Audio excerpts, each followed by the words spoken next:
তো দেখো খাসির মাংস রান্না করবো আজকে। এই যে মাংসটাকে ভালো করে ধুয়ে এনে মশলা দিয়ে আর হালকা করে আলুটা ভেজে নিয়েছিলাম, এটা দিয়ে সুন্দর করে মাখিয়ে রেখে দেবো এখন। তারপরে এটাকে কষিয়ে রান্না করব।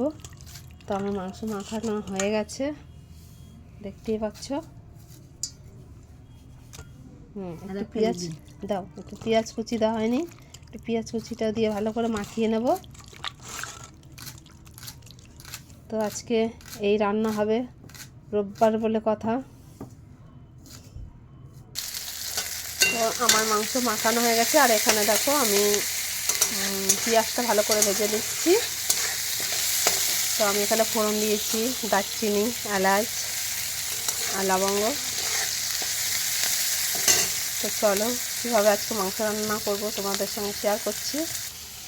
আর এখানে আমার রয়েছে কিছু মিক্সচার করা মশলা, কিছুটা দিয়ে আমি মাখিয়ে নিয়েছি আর কিছুটা রেখে দিয়েছি। এটা আমি ভালো করে মশলাগুলো কষিয়ে নেব। আমার পেঁয়াজটা ভাজা হয়ে গেছে লাল লাল করে, এখন আমি মশলাটা দিয়ে দিলাম। সাথে রয়েছে টমেটো, তো এটাকে দিয়ে আমি ভালো করে কষিয়ে নেব।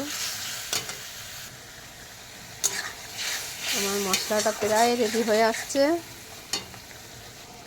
এখানে দেখো মাখানো মাংসটা বেশ মোলায়েম হয়ে গেছে, বেশ সুন্দর হয়েছে।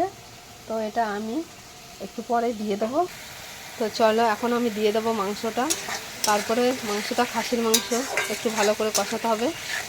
তো আমি একটু দিয়ে দিচ্ছি মাংসটা।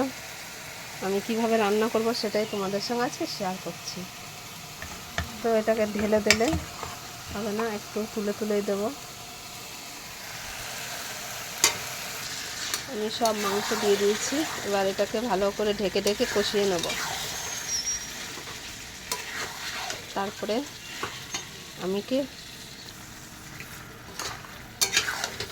তো দেখো মাংস দিয়ে জল বেরিয়ে গেছে, এটা আর একটু ঢেকে দিলে আরও জল বেরিয়ে যাবে। এরকম করে করে আমরা কষিয়ে নেব, আমাদের রেডি হয়ে যাবে খাসির মাংস আজকে রান্না। তো একটু পরে এই মশলাটা দেবো, তো এখন দিয়ে দিই, দিয়ে একটু পরেই দিচ্ছি। চলো আমরা একটু ঢেকে নিই। তো আমরা ঢেকে দিচ্ছি, একটু পরে এটা আবার খুলে দেখব। দেখো কত জল বেরিয়ে গেছে, কারণ এটা এখন অনেক কষানো হবে, সবে মাত্র জল বেরোলো।